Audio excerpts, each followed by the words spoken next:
પૂજ્યપાદ હરિભદ્ર સુરેશ્વરજી મહારાજ પ્રભુ શાસનની લોકોત્તર વ્યવસ્થાનું માર્ગદર્શન આપણને કરે છે, એક દર્શન કરાવે છે કે આ શાસનની વ્યવસ્થા કેટલી અદ્ભુત છે.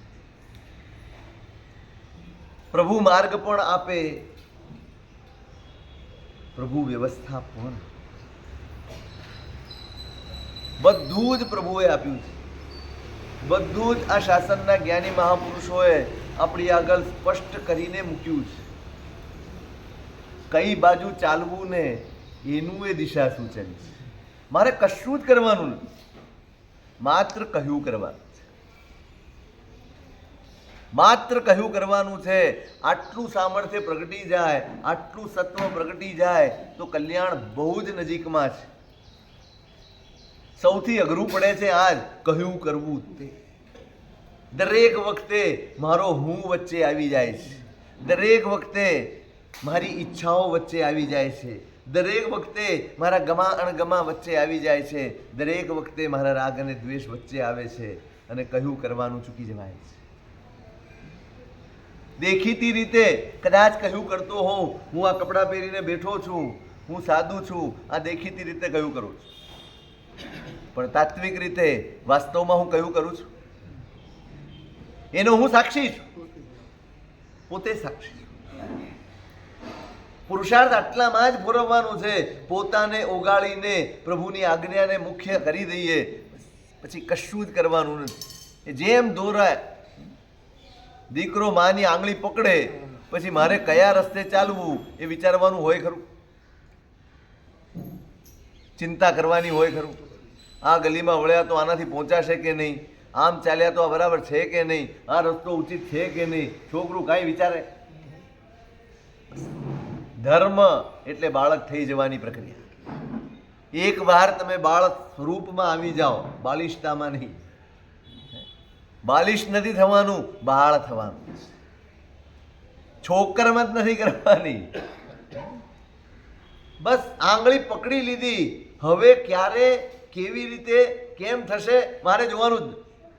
એ બધું જ એ કરશે. તમે ગૌતમ સ્વામીને જુઓ, આખી જિંદગીમાં જે સમર્પણ કર્યું છે ને, એમના કેવળ જ્ઞાન થાય એની ચિંતા પ્રભુએ કરી. આ ક્યાં અટક્યા છે, આમને શું નડે છે એની ચિંતા પણ પ્રભુએ કરી. એમને તો કહી દીધું આ હું રહ્યો, શું કરવાનું છે મારું, કેવી રીતે કરવાનું છે, ક્યારે કરવાનું છે તમારે જોઈ લેવા. હા, આવે ક્યારેક મનમાં એક સાથે 1500 તાપસોને લઈને આવે અષ્ટાપદ ઉપરથી,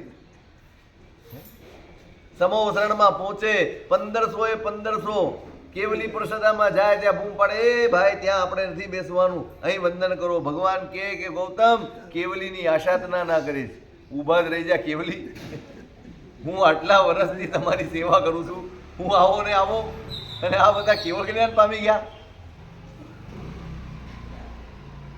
ત્યારે મનમાં થાય મને ક્યારે, મારું નહીં થાય. પણ ક્ષણભર આવે પછી વિસરી જાય. પ્રભુ મળ્યા છે ને એમણે કેવળ જ્ઞાનનો વિચાર બી છોડી. સમર્પણ કઈ કક્ષાનું હશે. આપ કણે અણહુંત ગૌતમ દીજે દાન. પોતાની પાસે હોય અને એમાંથી આપે કે એ આપે એ તો દુનિયામાં બધે જ ચાલે છે, પણ મારી પાસે ન હોય અને હું આપું એવું દાન ક્યાં જોયું છે? મારી પાસે નથી ને છતાંય હું આપું છું. એવું નહીં કોકને કહીને પ્રેરણા આપું ભાઈ તું આપી દે. એક જ ગૌતમ સ્વામી એવા થયા જેની પાસે નહોતું અને બધાને આપ્યું. આ 1500 તાપસ આવ્યા એમની સાથે, એમની પાસે કેવળ જ્ઞાન નથી પણ એ 1500 ને આપ કણે અણહુંત ગૌતમ દીજે દાન. પોતાની પાસે આ સમર્પણનો, આ પોતાની જાતને ઉગાડી લીધાનો પ્રભાવ છે. આ એની ફળશ્રુતિ છે. તમે બધું જ સમર્પી દો, પ્રભુ બધી જ ચિંતા કરી લેશે. તમારે વિચારવાનું જ નહીં રહે કે મારે અહીંથી જઈને ધંધો કેવી રીતે કરવો, મારે અહીંથી જઈને પરિવાર કેમ ચલાવવો, કશીએ ચિંતા કરવાની ન રહે. સમર્પણ હોય ત્યાં ચિંતા સમાપ્ત થઈ જાય. જ્યાં સુધી હૈયામાં ચિંતા છે ને ત્યાં સુધી સમજી લેવાનું કે હજી પૂરેપૂરું સમર્પણ, પૂરેપૂરી શ્રદ્ધા હૈયામાં જાગી નથી. શું કરીશું, કેવી રીતે કરીશું, થશે કે નહીં થાય. બસ આપણે તો આંગળી પકડી લેવાની છે, કહ્યું કરવાનું છે અને આપણું કલ્યાણ નજીક છે. કહ્યું કરતા જેટલું જેટલું તમારું સામર્થ્ય હોય, તમારું સત્વ હોય, તમારી શક્તિ હોય, એટલું એટલું કરવાનું. તમે સતત પુરુષાર્થ માર્ગ આપો. કેવી અદ્ભુત વ્યવસ્થા બતાડી છે. જોજો આ શાસનની ખૂબી જુઓ. તમારામાં શક્તિ ગમે તેટલી છે, નિયંત્રણ મારા પ્રભુનું છે. નિયંત્રણ જ્ઞાની મહાપુરુષોનું છે. મારી શક્તિ ઉપર મારું નિયંત્રણ હોય ને ત્યારે હું ગોથું ખાઈ જાઉં, ક્યારેક ભટકી જાઉં. કારણ હજી અંદર મોહ પડ્યો છે, અંદર કર્મો પડ્યા છે, કર્મોનું જોર પડ્યું છે. એ ક્યારેક મને ભટકાવી દે. મારી શક્તિ પણ મારે શાસનને સમર્પિત કરી દેવાની છે. એ શક્તિનો ઉપયોગ કેવી રીતે કરવો એનું માર્ગદર્શન પણ એ આપે. અને આ એ જ માર્ગદર્શન, આ એ જ માર્ગદર્શન. તમારી પાસે સામર્થ્ય છે, તમારી પાસે જ્ઞાન છે, દશ પૂર્વ સુધીનું જ્ઞાન છે. ના, હવે તમારે શું કરવાનું છે? તો કે આમ કરો. તમારે લોકોપકાર કરવાનો છે, તમારે લોકોમાં ધર્મ પ્રતિષ્ઠિત કરવાનો છે, લોકોને ધર્મ સમજાવવાનો છે અને ધર્મ પમાડવા. તમારી શક્તિ એ જ, તમે એ કરો. નિયંત્રણ મારી શક્તિ ઉપર, મારા પુણ્ય ઉપર, મારી સામર્થ્ય ઉપર, બધા જ ઉપર નિયંત્રણ મારા પ્રભુ.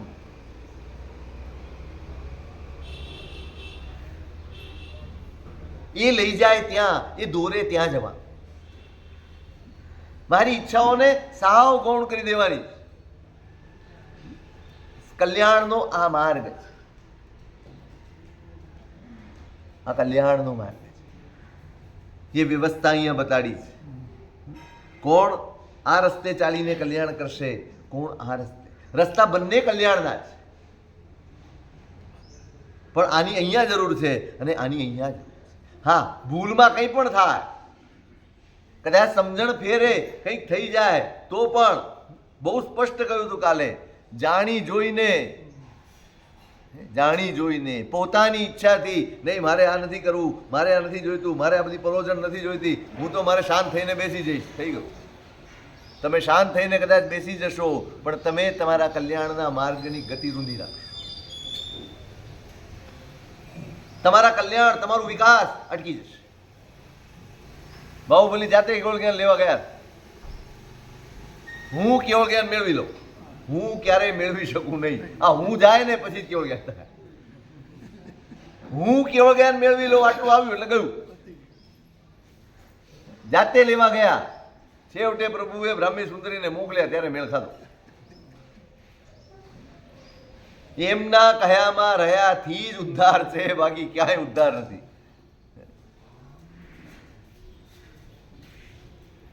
જાણી જોઈને પોતાની ઈચ્છાથી, પોતાના આગ્રહથી, પોતાની જીદથી જો માર્ગ બદલે તો કલ્યાણ અટકી જાય.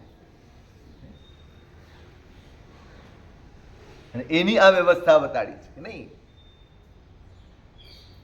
જ્યાં પ્રભુએ આજ્ઞા કરી છે, જ્ઞાનીઓએ આજ્ઞા કરી છે, ત્યાં તમારે રહેવાનું છે. આગ્રહ ન ચાલે, અભિનિવેશ ન ચાલે, કદાગ્રહ ન ચાલે.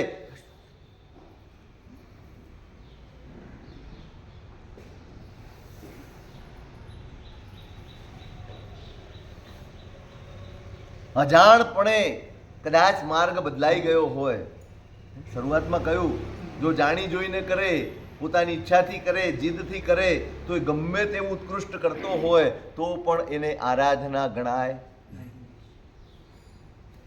હું મારી જીદથી તપશ્ચર્યા કરું, હું મારી જીદથી આરાધના કરું,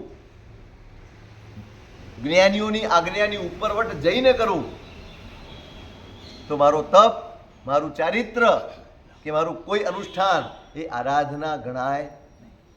એ વિરાધના છે, એ વિરાધના છે. કારણ મેં મારી દેખાતી શક્તિનો પ્રયોગ કર્યો છે, પણ આત્માની શક્તિને મેં ગોપવી છે. આત્માની શક્તિ શેમાં હતી? આજ્ઞા પાલનમાં હતી. મારા અહંકારને મારે તોડવાનો હતો, મારા અહંકારને મારે રોકવાનો હતો, મારા અહંકાર ઉપર મારે કાબુ મેળવવાનો હતો. એ મેળવ્યો નહીં અને મારી ઈચ્છા હતી, મારા ગુરુએ મને ના પાડી, હું તો કરીશ જ. સારું, પચકાણ મળી જશે, તપશ્ચર્યા થઈ જશે, આરાધક નહીં બનો. આરાધક નહીં બનો, વિરાધક બની જશું. પણ અજાણતા થઈ જાય તો એને આરાધના જ. કેમ? અજાણતા થાય ને એને વાળી શકાય. અજાણતા કર્યું હોય એને વાળી શકાય, એને સમજાવી શકાય, એને પાછો માર્ગે લાવી શકાય. જાણી જોઈને જે ઊંઘતો હોય ને એને જગાડી શકાય. જે જાગતો પડ્યો હોય એને ગમે એટલી મહેનત કરો એને નો જગાડ.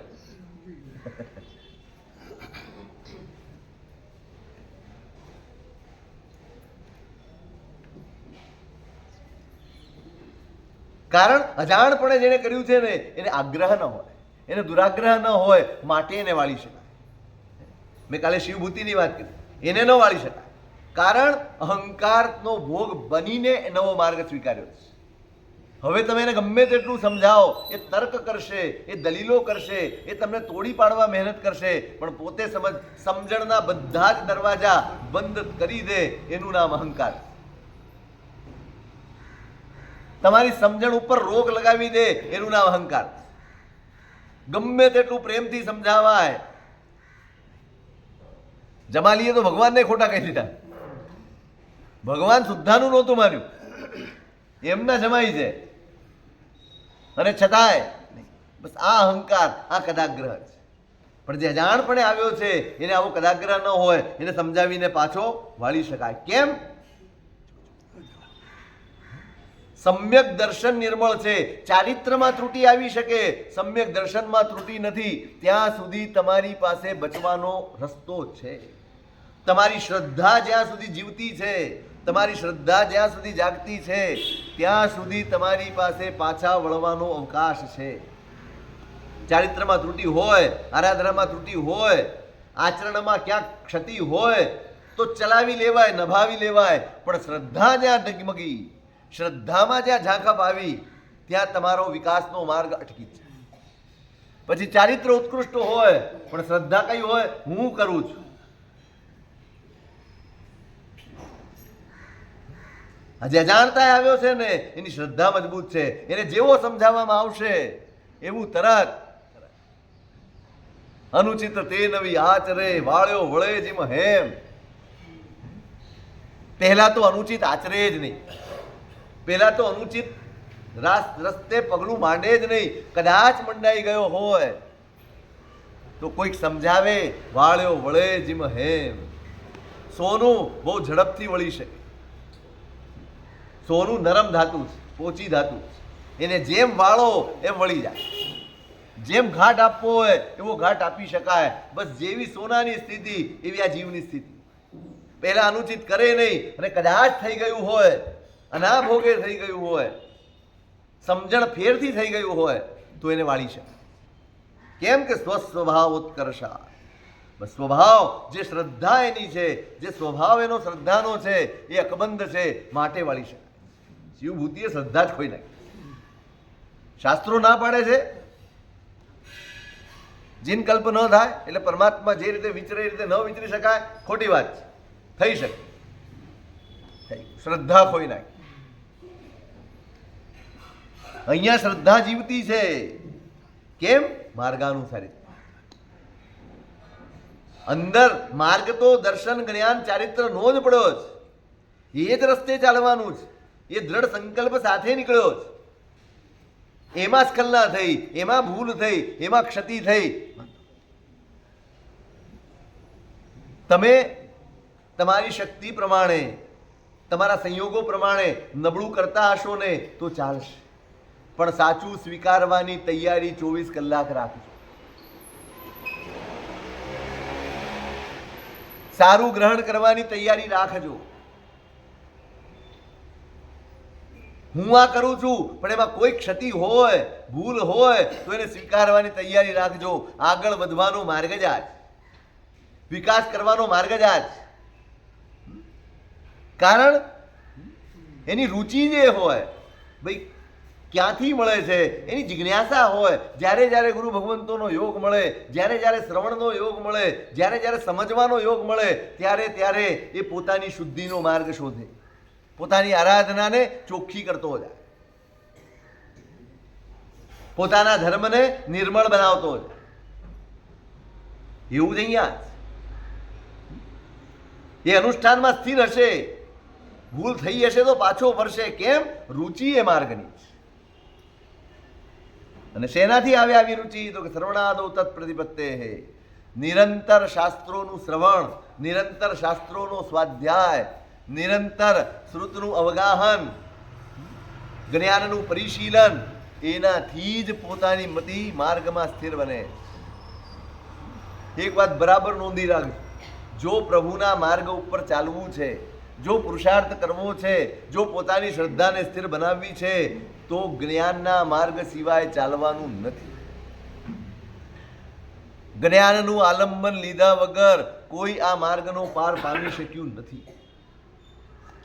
કાં તો તમે જ્ઞાની બનો, કાં તમે જ્ઞાનીની નિષ્ઠા સ્વીકાર, કાં તો હું સમજણ મેળવું, અને કાં તો જેનામાં સમજણ છે એનું કહ્યું કરીને હું ચાલું. બસ બે જ માર્ગ છે, બે જ માર્ગ.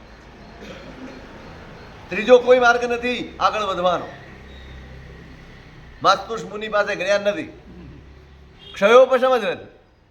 દીક્ષા લીધી અને કર્મનો ઉદય આવ્યો, બે શબ્દો યાદ રહે એટલો એ ક્ષયોપશમ બચ્યો નથી. હવે કલ્યાણ ન થાય? થાય. મારી શક્તિ નથી ને તો હું જેની શક્તિ છે એના છાયે જઈને રહી જાઉં, એનું પડછાયો બની જાઉં, એની આજ્ઞામાં સ્થિર થઈ જાઉં, મારું બધું જ ગૌણ કરીને એ જેમ કેમ કરી દઉં.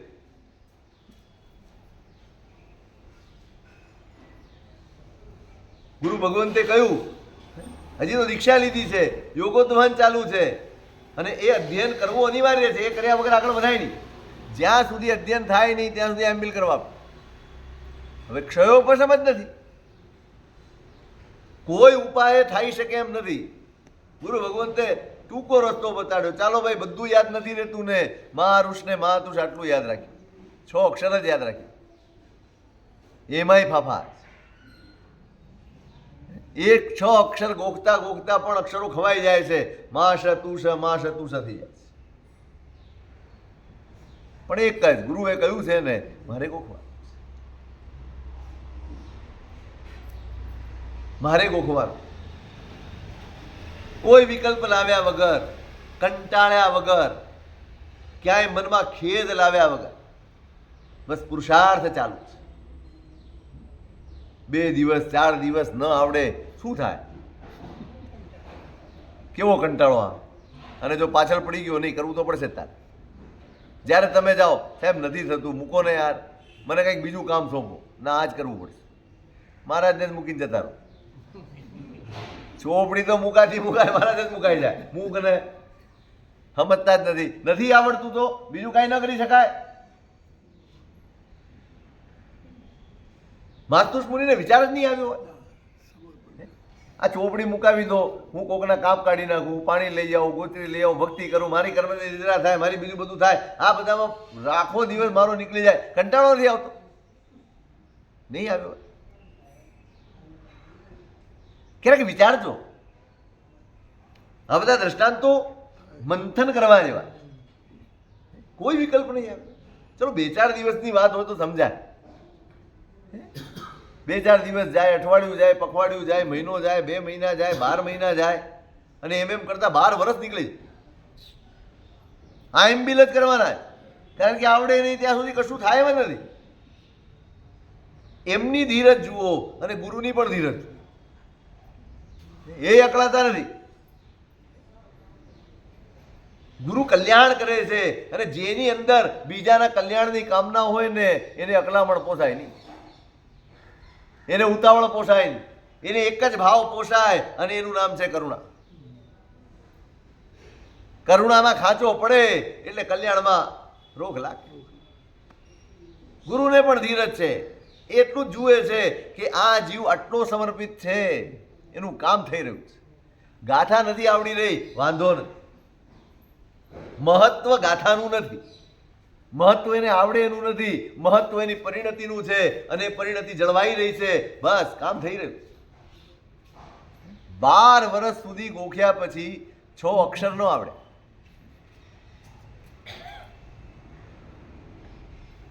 પણ જે સમર્પણ ભાવે એમણે આ શ્રુતની ઉપાસના હતી. આ કર્મ સામેનો જંગ હતો, આ કર્મ સામેની લડાઈ હતી. એક વાત બરાબર સમજી રાખજો, નોંધી રાખજો, કોતરી રાખજો. જ્યારે જે પ્રકારના કર્મનો ઉદય હોય ને તે વખતે જો તમે હતાશ થશો, જો તમે ફરિયાદ કરશો તો એ કર્મ વધશે. પણ જો તમે પુરુષાર્થ કરશો તો એ કર્મ ખપશે. મને મન થતું નથી, સામાયિક કરવું છે, પ્રતિક્રમણ કરવું છે, અનુકૂળતા પણ છે, પણ મન નથી થતું. આ કર્મનો ઉદય છે, આ પ્રમાદ છે, આ મોહનીય કર્મનો ઉદય છે. બધી જ સગવડ, બધી જ અનુકૂળતા છતાંય મને કરવાનું મન નથી થતું, અને હું મૂકી દઉં. સાહેબ આવું મન વગરનું કરીએ તો શું ફાયદો? આમ થોય મન વગરનું કરે, ત્યાં કોઈ મોટો મીર નથી મારી દેતા. મન વગરનું નહીં કરવાનું સાહેબ, બિલકુલ એકદમ મન થાય ને ત્યારે કરવાનું. ઘણા લોકો ઊંધા ભ્રમમાં જીવતા હોય. આ કેવો ભ્રમ? પેલા ભાઈને પૂછ્યું, તમારો દીકરો કેટલા વર્ષનો હોય? તો કે 10 વર્ષ. તો કયા ધોરણમાં ભણે? તો સ્કૂલ જતો જ નથી. કેમ? તો કે એને કંઈ વાંચતા જ નથી આવડતું, સ્કૂલ જઈને શું કરે? એને કશું વાંચતા લખતા જ નથી આવડતું, સ્કૂલ જઈને શું કરે? તમે એવું કરો? હે? હા, જશે તો શીખશે, જિંદગીભર રહેશે તો શીખવાનું નથી. તમે કરશો તો રુચિ જાગવાની છે, કરશો તો મન લાગવાનું છે, કરશો તો એકાગ્રતા આવવાની છે, કરશો જ નહીં તો. એટલે જ્યારે પણ પ્રમાદ આવે, જ્યારે પણ અંદરથી એમ થાય કે નથી કરવું, તે વખતે ખાસ કરવું. જો કર્મ ખપાવવા હોય તો ખાસ કરવું. માળા આની અત્યારે નહીં, પછી ગણી લઈશ. તમે એકવાર પછી કરો ને, અણીનો ચૂક્યો 100 વર્ષ જીવે, પછી એ થાય જ નહીં. દરેકને આવો અનુભવ હશે.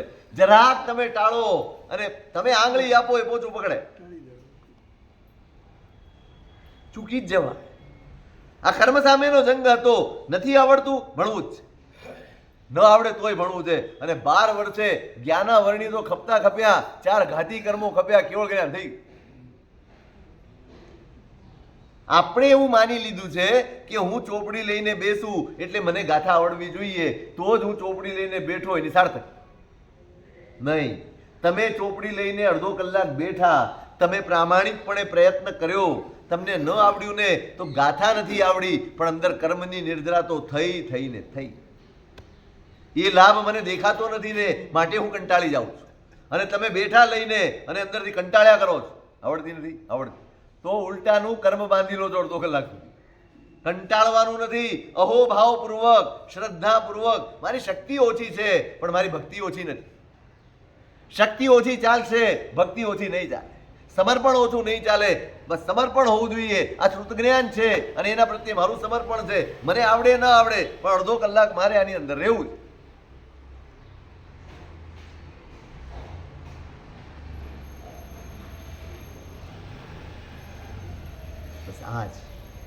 કાં તમે જ્ઞાની થાઓ. એમણે ગુરુની નિશ્રા સ્વીકારી લીધી, ગુરુનું વચન સ્વીકારી લીધું, એમાં જ પોતાનું કલ્યાણ જોયું. બીજો કોઈ વિકલ્પ મનમાં ન લાવ્યા. હું આમ કરી લઉં, હું તેમ કરી લઉં, ફલાણું કરી લઉં, ઢીકણું કરી લઉં, કોઈ જ વિકલ્પ મનમાં લાવ્યા નહીં. અને ચાલ્યા. શું થયું? ગુરુ મહારાજ કરતા પહેલા, ગુરુ કરતા પહેલું કેવળ જ્ઞાન એમને થયું.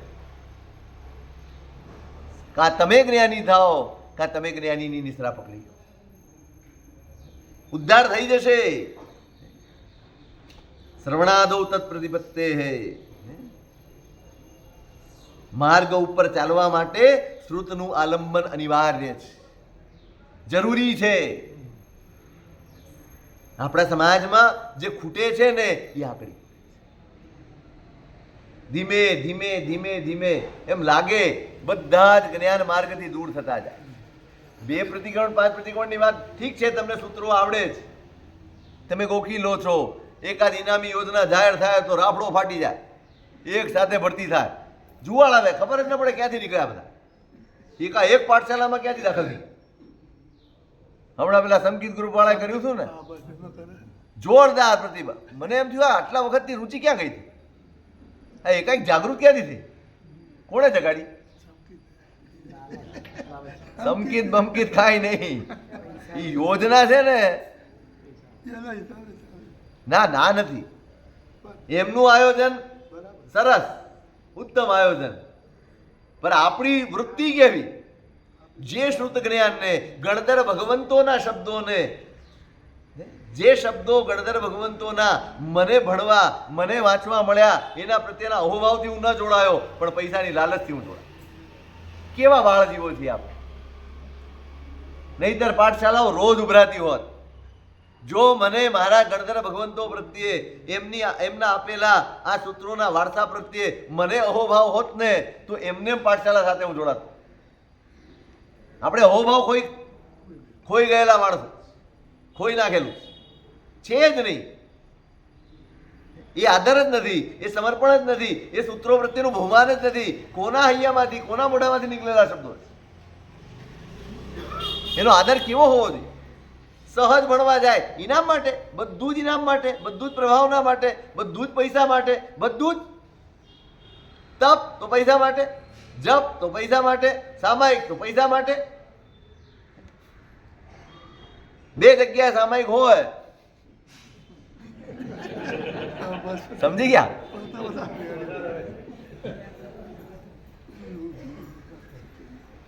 નહીં એમ નહીં, ક્યારે બહાર આવશું અમારે? ક્યારે? આ જ વૃત્તિઓમાં ચાલવાનું. બધાની મેન્ટાલિટી, અમારી પણ ને તમારી પણ એક સરખી મેન્ટાલિટી. સાહેબ જમવાનું રાખજો, નહીતર કોઈ નહીં આવે. થઈ ગયું, નામું જ નાખી દીધું. એક આખો વિચાર જ નેગેટિવ ફિટ થઈ ગયો, છપાઈ ગયો. કોણ શરૂઆત કરશે આ બધું બંધ કરવાની? કોણ શરૂ? આને તમે પ્રભાવના કહો છો, આને પ્રભાવના કહો છો તમે, આને બહુમાન કહો છો. તમે બહુમાન કરો છો કે લાલચ આપો છો? સાહેબ સામાયિક કરીને બહુમાન, આ બહુમાન છે.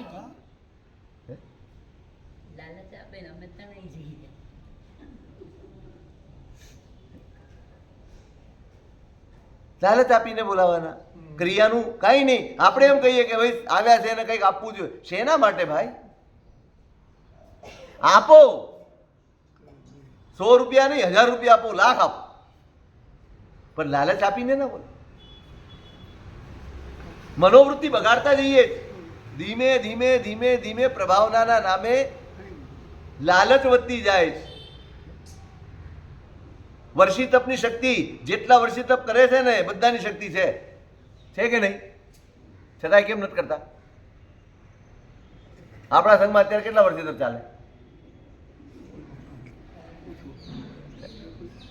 ગણ્યા ગાંઠ્યા. કાલ જાહેરાત કરો ડોક્ટર સાહેબ, આવતા વર્ષે ફાગણ વદ આઠમથી વર્ષી તપ લેવડાવવાના છે સંઘમાં. જો કેટલી સંખ્યા થાય. કેમ નથી કરી શકતા? હે થઈ જાય, પણ હું ન કરાવું. મારે નથી કરાવવા, હું કરાવું. સામૂહિક વર્ષી તપ દેશના બધાના ઘરે.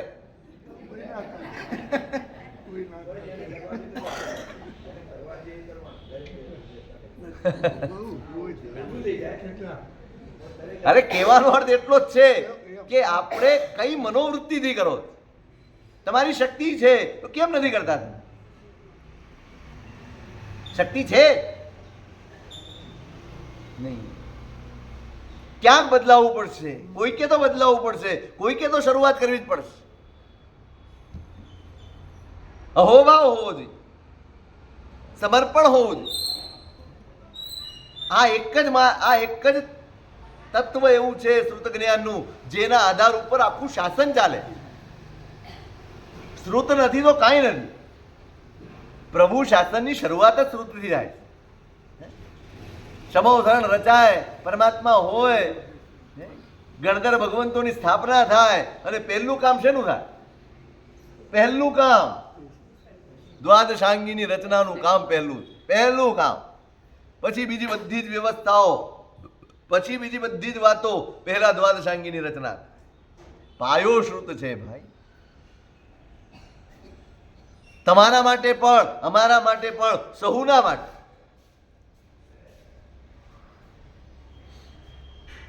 જ્યાં શ્રુત જ્ઞાન પરિણમ્યું નથી ને ત્યાં અભિનિવેશ, ત્યાં ક્લેશ, ત્યાં કદાગ્રહ બધું જ દેખાશે. જ્ઞાન હોવું પર્યાપ્ત નથી, જ્ઞાન પરિણમવું જરૂરી છે. મેં કહ્યું હતું એક દિવસ, દવાઓ ખિસ્સામાં હોય એનાથી કોઈ ફરક પડતો નથી, કોઈ રોગ મટતા નથી. દવા પેટમાં જાય અને લોહીમાં ભળી જાય પછી શરીરમાંથી રોગો જાય. એમ શુદ્ધ જ્ઞાન મારા મગજમાં ગમે તેટલું હોય, ગમે તેટલી ચોપડીઓ ભણેલો હોઉં, ગમે તેટલા પુસ્તકો વાંચેલા હોય, જો મારા જીવનમાં કોઈ ફેરફાર નથી તો પેલો કબાટ પડ્યો છે એને હું એમાં કોઈ ફેર નથી. ખાલી પેલો ચાલતો હાલતો નથી અને હું હાલું ચાલું, બાકી કબાટ. શ્રવણાદૌ પ્રતિપત્તે હે, પોતાના શાસ્ત્રનું શ્રવણ છે, શ્રુતનું વ્યાસંગ છે અને એનાથી માર્ગની રુચિ ટકાવવાની છે. ભાઈ મારે પણ ટકાવવાની. અમે દીક્ષા લઈ લીધી એટલે બસ હવે મારે નહીં, ઓર વધુ જરૂર પડે છે, પળે જરૂર પડે છે, સંઘર્ષ છે. આ રુચિ ટકાવવી પણ બહુ અઘરી છે, રુચિ ટકાવવી પણ અઘરી. એક વાર તમે જોજો, ઉત્સાહમાં આવીને આપણે જ્યારે નિયમ લઈ લઈએ છીએ ને, હમણાં એવું થાય છે બધે, બોલાય ને તો સામાયિકમાં આમાં તેમાં બધું બોલાય, અને પછી ઉત્સાહમાં આવીને સામાયિક બોલી નાખે, 2000 સામાયિક, અને આદેશ મળી જાય પછી શું કરે? સમૂહ સામાયિક રાખે. અરે બોલ્યો તું ને ભોગવે બીજા. સંઘ વાળા સામાયિક કરે, પોતાની કરી લે. અરે હા કયો માર? કારણ કે પછી ખ્યાલ આવે કે 2000 બોલી ગયો, થશે ક્યારે? રુચિ ટકવી બહુ જ અઘરું છે, બહુ જ અઘરું છે. તમે બોલી ગયા, તમે ભાવથી જ બોલ્યા હતા, તમને એમ હતું કરી દેશું, પણ થોડો વખત જાય અને પછી ધીમે ધીમે આટલી બધી જવાબદારી છે, ગમે ત્યારે દોડવું પડે છે, રોજ સામાયિક થતું નથી, આ 2000નું દેવું કેવી રીતે પૂરું કરશું? ચાલો ને સમૂહ સામાયિક રાખી લો, ગણી લો, પતી ગયો. રુચિ ટકાવવી બહુ અઘરી છે અને રુચિ ટકે એટલા માટે શ્રુતનું આલંબન, શાસ્ત્રનું આલંબન, જ્ઞાનનું આલંબન 24 કલાક જરૂર પડે છે. કારણ કે શ્રવણ હોય તો જ અસદાચાર ગ્રહણાત. મેં જે ખોટું કર્યું છે એ ખોટું માનવાની બુદ્ધિ કે ખોટું માનવાનું સત્વ પણ શ્રુત જ્ઞાનના આલંબનથી જ મળે છે, એની શક્તિથી જ મળે. જ્યાં સુધી જ્ઞાન પરિણમ્યું ન હોય ને ત્યાં સુધી પોતાની ભૂલનો બચાવ કરે. પોતાની ભૂલનો બચાવ કરે એ જ્ઞાની નથી. પોતાની ભૂલનો બચાવ કરે એ જ્ઞાનનો ઉપાસક નથી. પોતાની ભૂલને છાવરવાનું મન થાય એ જ્ઞાનનો આરાધક નથી. જ્ઞાન તો તે જે પોતાની ભૂલ હોય તો એકદમ સરળ ભાવે કબૂલ કરી લે અને બીજામાં કંઈ સારપો હોય તો ઉદાર ભાવે સ્વીકારી લે, એનું નામ જ્ઞાની. પોતાની ભૂલ સ્વીકારવામાં જેને અહંકાર આડો ન આવે, બીજાના ગુણ સ્વીકારવામાં જેને અહંકાર આડો ન આવે, એનું નામ જ્ઞાની. આ જ્ઞાનની ફળશ્રુતિ છે. અહંકાર તૂટે, પોતાની ક્ષતિને સ્વીકારે, ક્યારે પાછો વળે? ખોટે આવ્યો હોય પાછો ક્યારે વળે? સમજણ છે, સ્વીકાર છે, પોતાની ભૂલ કબૂલ છે, માટે ઇતિ ઉચિતાનુષ્ઠાનમેવ સર્વત્ર શ્રેયઃ. કન્ક્લુઝન શું આ બધી વાત? તો કે જેના માટે જે ઉચિત હોય, જેના માટે જે યોગ્ય હોય એ અનુષ્ઠાનનું આચરણ જ કલ્યાણનું સાધન બને છે. અહીંયા હોય તોય અને તમારા ક્ષેત્રમાં હોય તોય. વિવેકપૂર્વક, વિચારપૂર્વક જીવનારો માણસ જીવનમાં ક્યારેય દુઃખી થતો નથી. ઘણા બધા પૈસાવાળા માણસો હોય ને, એમની શક્તિ એક જ હોય, પૈસો. આજના સમાજની શું પરિસ્થિતિ? પૈસો જેની પાસે છે એને બધા ટ્રસ્ટી બનાવવા તલપાપડ થઈ જાય. ટ્રસ્ટી કોણ બની શકે? પૈસા વાળો. આ ક્વોલિફિકેશન છે એ છે બરોબર, પણ ટ્રસ્ટી બનાવવામાં શા માટે આવે છે એ ખબર? ટ્રસ્ટી કેમ બનવાનું?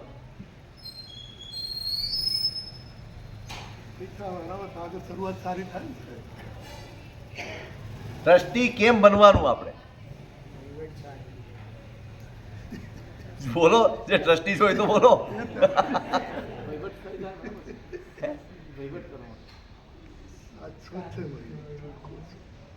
હવે કોણ બની શકે?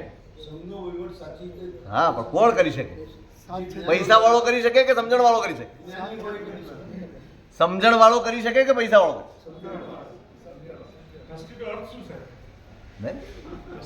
જેના ઉપર ભરોસો મૂકી શકાય એનો ટ્રસ્ટ. ટ્રસ્ટ નો અર્થ શું છે? TRUST. ટ્રસ્ટ એટલે શું? ભરોસો. જેના પર મુકાય એનું નામ ટ્રસ્ટી. આ તો આપણી વ્યાખ્યાઓ છે. પણ જેને તે ક્ષેત્રનું જ્ઞાન હોય, એ ક્ષેત્રની સમજણ હોય અને વળી પાપની ભીરુતા હોય, આટલું ન હોય ને એ ગમે તેવો પૈસા વાળો હોય તો એને ટ્રસ્ટી બનાવાય નહીં.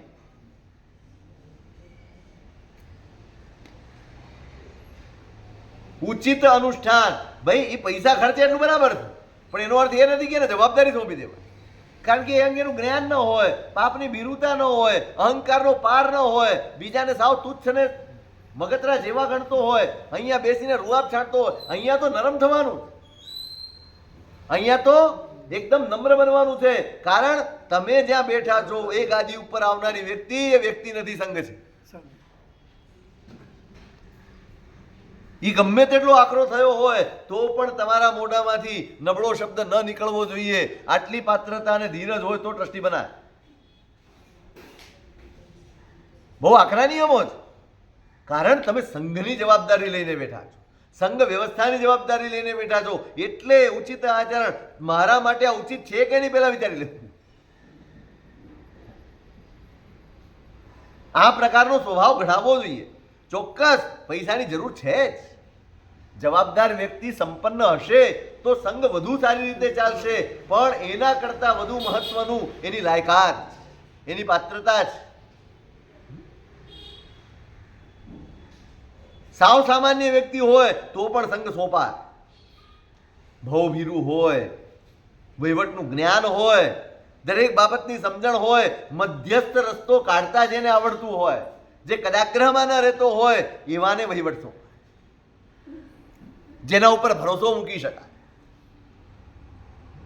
જે તુમાખી ન કરતો હોય, દાદાગીરી ન કરતા હોય. ઘણા લોકો તો કેવું, તમે કંઈક પૂછવા જાઓ ને, લે તું કરી લે. તું કરી લે એટલે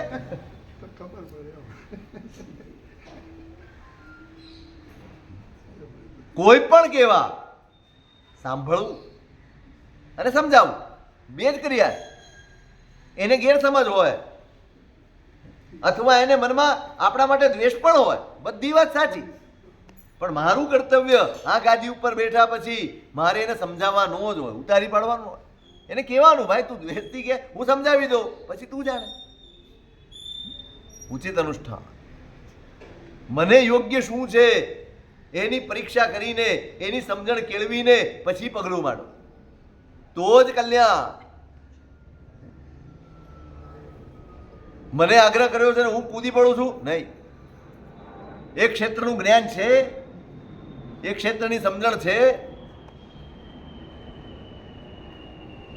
અને આ નથી હોતું ને ત્યાં ગુટ પડી જાય છે, જૂટ થઈ જાય છે. બે સામ સામા ગ્રુપો હોય. અત્યારે લગભગ તમે જોજો દરેક સંઘોની હાલત આ છે. એક જૂટ આ બાજુ, એક જૂટ આ બાજુ. એને કેમ સંઘ કેવો? સંઘ શબ્દની ગરિમા પણ ન જળવાતી હોય, ન સચવાતી હોય, એનું ગૌરવ પણ ન સચવાતું હોય એવી ટોળીને સંઘ કહેવાનો શું મતલબ? કોઈ પણ કક્ષાના શબ્દો બોલાય, કોઈ પણ કક્ષાની ભાષા બોલાય, ગમે તેવા વ્યવહાર થાય, નિમિત્ત કોણ હોય? ભગવાન નિમિત્ત હોય, પોતાનો અહંકાર નિમિત્ત હોય.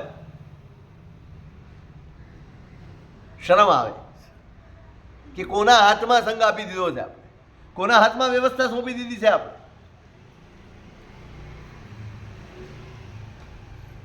જુઓ તમે, કોઈ સંઘમાં જઈ આવો, ક્યાંય જઈ આવો, જે સંઘની વ્યવસ્થા સ્વીકારનાર માટે એમ કહ્યું છે કે સંઘનો વહીવટ કરે એ તીર્થંકર નામ કર્મનો ભાગી થાય. આટલી વાત જેના માટે છે એ વહીવટ આવી રીતે થાય, એ વ્યવસ્થાઓ આ રીતે થાય. ખૂબ ફેર વિચારણા માંગે એવી વસ્તુ છે. ખૂબ ગંભીરતાથી આ વિષય ઉપર વિચારવાની જરૂર છે. સૌએ ગંભીર થવાની જરૂર છે.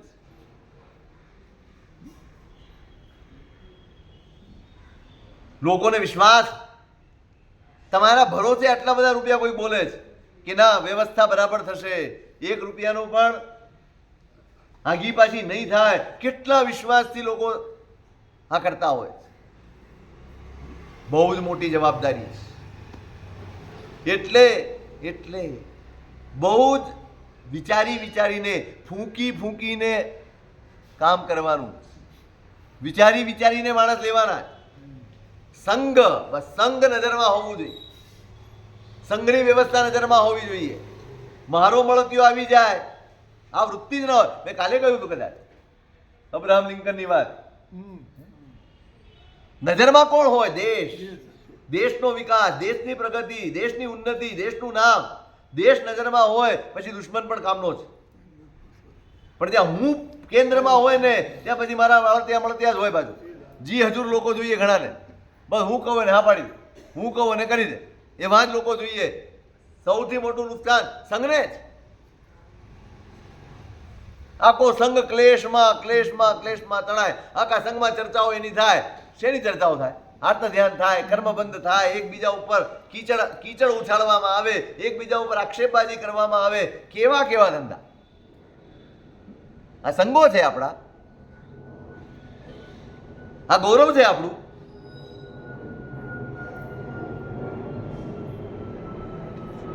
ઉચિતાનુષ્ઠાનમેવ શ્રેય. જ્યાં હોય ત્યાં જેને જે ઉચિત હોય એને જ એ સોંપાય, એને જ એ ગ્રહણ કરવું જોઈએ. મેં તમને એકવાર ધર્મસાગરજી મહારાજની વાત કરી. દાનસુરી મહારાજની અવસ્થા થઈ. હવે મારા પછી આ તફાગચ્છને સંભાળનાર કોણ? ધર્મસાગરજી મહારાજ બહુ મોટા છે, ખૂબ વિદ્વાન છે, ખૂબ સુપાત્ર છે. એમને કહ્યું તમે આ ધુરાને સંભાળો, તમે આ જવાબદારીને સંભાળો. પહેલી જ ક્ષણે એક પળનો વિલંબ કર્યા વગર ધર્મસાગરજી મહારાજે કીધું, મહારાજ સાહેબ, ગુરુ ભગવાન, હું આ પદને યોગ્ય નથી, પણ તમે સમર્થ છો, જ્ઞાની છો, ક્રિયાપાત્ર છો, ચારિત્ર પાત્ર છો, કેમ નહીં? સાહેબ, મારો સ્વભાવ ક્રોધનો છે, અને જે ગચ્છનાયક હોય એને ક્રોધ ના પોષાય. એ શાંત જોઈએ, એ સમતાધારી જોઈએ, એ સૌને પોતાના ગણીને સમાધિપૂર્વક એનું સમાધાન કરી આપી શકે એવો ગચ્છનાયક જોઈએ. એ હું ન થઈ શકું. તો પછી કોને કરવા? તો કે આ હીર હર્ષ છે ને એને કરી આપો. પણ એ તો તમારાથી ખૂબ નાના છે. સાહેબ, ગુરુ તરીકે માનીશ, પણ સંઘને નજરમાં રાખીને વિચારો. વડીલને કે નાનાને નહીં, સંઘ કેન્દ્રમાં હોય, મારા પ્રભુનું શાસન કેન્દ્રમાં હોય, તપાગચ્છ કેન્દ્રમાં હોય, એનું હિત થતું હોય તો મારે નાના થવામાં મને કોઈ વાંધો નથી. આ આરાધકતા હતી આપણે, આ વિચારધારા હતી આપણી. અત્યારે તો ટ્રસ્ટી થવા માટે બોલતા શરમ આવે ને એવી અવસ્થા છે. તમારી રાજકારણની ચૂંટણીને પણ શરમ આવે એવી ચૂંટણીઓ આપણે ત્યાં થાય. પૈસા ખવડાવાય, રાત્રિ ભોજન બી કરાવાય, બધું જ પીરસાય. જેટલો મોટો વહીવટ એટલી ગંદકી વધારે. કેટલા નીચે ઉતરશો, કેટલા! આ વારસો લઈને આવનારા આપણે, આ વારસામાં જીવનારા આપણે લજવીએ છીએ આ વારસા. કેવો ગૌરવવંતો વારસો છે આપણો આ. એક મહાપુરુષ બધી જ રીતે સુપાત્ર છે, અને એક પળનો વિલંબ કર્યા વગર, નહીં સાહેબ, તપાગચ્છનું હિત એમાં નથી, શાસનનું હિત એમાં નથી. હું નાનો થઈ જાઉં મને વાંધો નથી, પણ મારો ગચ્છ, મારા પ્રભુનું શાસન એ જયવંતો રહેવો જોઈએ. મારા લીધે મારા પ્રભુના શાસનને નાનકડી પણ ઝાકપ લાગે એ પોસાય નહીં સાહેબ, એટલે મારે નથી થવું. અહીં તો હું કેમ નો થાઉં? કોઈ પણ કક્ષાએ જવું પડે તો જાય. કોણ? તમે તો કાંઈ લજવાવાના નથી, તમારું કાંઈ બગડવાનું નથી. આપણી કિંમત કેટલી, આપણી કિંમત કેટલી, આપણું મૂલ્ય કેટલું, આપણને ઓળખે કેટલા. પણ આપણા નિમિત્તે આપણા આવા આગ્રહો, આપણા આવા ઝઘડા, આવા કષાયો, આવા માયાને પ્રપંચો, આવી રાજનીતિ, એના કારણે શાસન વગોવાય, શાસનની ફજેતી થાય. લોકો એમ કે આવું જૈનો આવું કરે. હમણાં જ થયું છે સાહેબ, ઓળખો છો? કાલે જ થયું ને.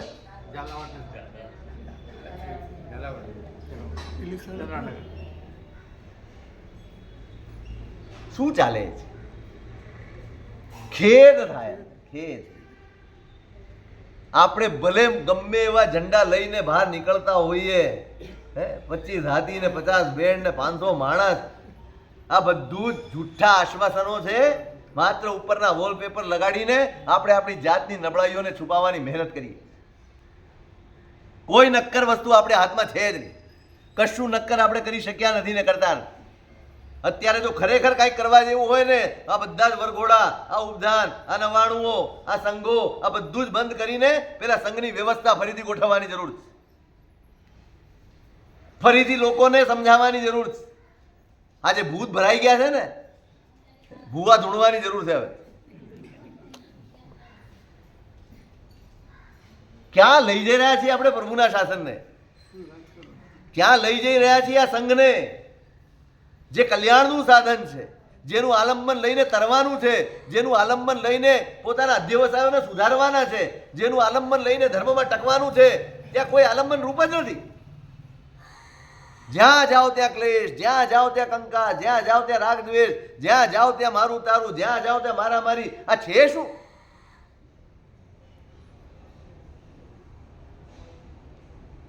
પહેલી વખત 3 સંસ્થાઓની અંદર વિધાઉટ ઇલેક્શન નિમાયા એમ મહાવીર વિદ્યાલયમાં, જીતોમાં અને કચ્છી સમાજમાં. હવે તો ખરેખર આ સમાચાર બનવા જોઈએ. આ સમાચારો તમે જોજો, સમાચાર આ બનશે, આ નહીં બને. કયા સમાચાર બનશે? કારણ કે ટીઆરપી શેમાં વધે? ટીઆરપી શેમાં વધે? કઈક ગરમા ગરમ સમાચાર હોય, કઈક વાંચીને આમ રોમાંચ થાય. આમાં તો હું પતી ગયું, વાહ, એટલે આમાં શું મજા આવી?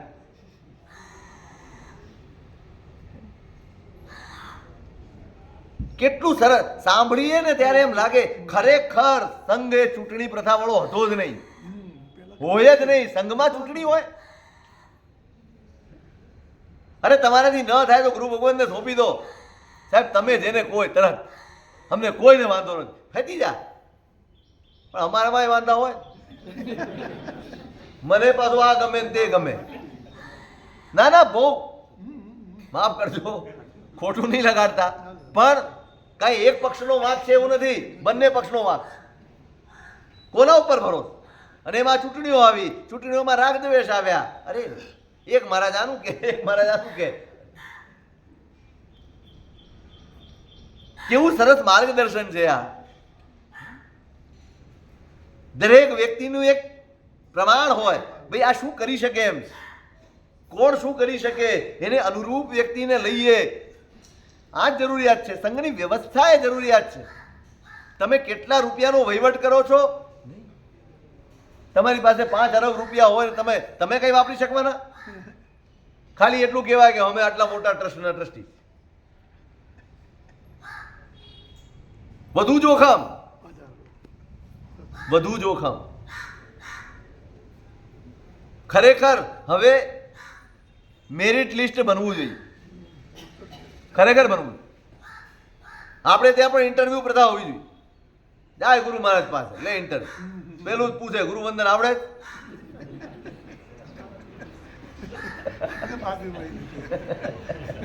હે, પેલા જ પ્રશ્ન ના પાસ, ઉપડો. કેટલાક એથિક્સ તો હોય. આ ગાદી ઉપર બેસનારામાં કંઈક તો હોય, કંઈક સમર્પણ, કંઈક અહોભાવ, શાસન પ્રત્યેનો રાગ. આવડત, એકલી આવડત ન ચાલે, શ્રદ્ધા પણ એવી છે, તો જ કલ્યાણ કરે. બરાબર યાદ રાખજો. ઉચિત અનુષ્ઠાનમ એવ સર્વત્ર શ્રેય. યોગ્યને યોગ્ય સ્થાન મળે તો જ એનું કલ્યાણ થાય. અયોગ્યને યોગ્ય સ્થાન મળી જાય તો સંસ્થાય ડૂબે અને પેલો તો ડૂબવાનો જ. અહિત થઈ જાય ભાઈ, અહિત થઈ જાય.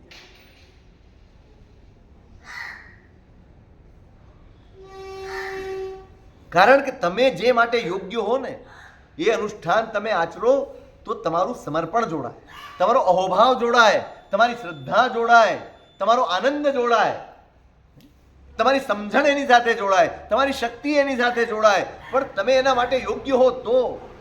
અને જો યોગ્ય ન હો અને હાથમાં આવી જાય ને તો માયા પ્રપંચ આવે, મારું તારું આવે, ક્લેશ કંકાસ આવે, પોતાનું જ ચલાવવાની વૃત્તિ આવે. આ બધું જ એની અંદર આવે. શુભ ભાવો ના હોય, આપણે તો આપણા વહીવટની જ વાત કરવાની. યોગ્ય માણસ હોય તો જ એ શુભ ભાવે. અહીંયા સૌથી વધુ દરેક જગ્યાએ મહત્વ તમારી શ્રદ્ધાનું છે, તમારી ભાવનાઓનું, તમારા શુભ ભાવોનું મહત્વ છે. તમે સંઘનો વહીવટ કરો છો એ તમારા મગજમાં રહે છે 24 કલાક. સંઘ સર્વોપરી છે એ વસ્તુ મગજમાં બેસે છે. હું સંઘની સેવા કરી રહ્યો છું એટલું દિમાગમાં હોય છે. સંઘની સેવા, બસ ત્યાં મારું બધું જ ગૌણ હોય, મારી જીદ પણ નહીં, મારો અહંકાર પણ નહીં, કશું જ નહીં. સંઘની સેવા કરવાની છે, એ સમર્પણ ભાવે કરવાની છે. ક્યારેક બને બે માણસો નબળા હોય, બે નબળા શબ્દો કહી ગયા, આ છોડ્યું, જેને કરવું હોય કરે. નહીં, ક્યારેય નહીં કરતા. તમે લાયક છો તો છોડતા નહીં. હોય ક્યાં તમારા સંસારમાં નથી બનતું? ઘરમાં સંભળાવી દે તમે, નથી સંભળાવી દેતા? જો એવું કરતા હોત ને ત્યાં તો અમારો અપાત્રો ભરાઈ ગયો હોત. ત્યાં બધું સાંભળીને બેસી રહો છો, સંઘમાં કાંઈ નથી સાંભળવું તમારે. કેમ નહીં? સંઘ મારો લાગે ને, મારો સંઘ હોય, મારો જ પરિવાર. તમે ઘરમાં હો ત્યારે તમારો પરિવાર સીમિત હોય, તમે અહીં બેઠા હો ને ત્યારે આખો સંઘ તમારો પરિવાર. બસ આટલી દ્રષ્ટિ આવી જાય ને તો આખા વહીવટનો રંગ જ બદલાય, આખી વ્યવસ્થાનો રંગ બદલાય. બસ ભાવ બદલાવો. ત્યાં ગયા ત્યારે આટલો જ પરિવાર તમારો, અહીં આવો ત્યારે 350 ઘરે તમારો પરિવાર. કોઈ પણ આવે મારો જ. ભાવના સારત્વાત તસ્ય. ઉચિત અનુષ્ઠાન કલ્યાણ કેમ કરે?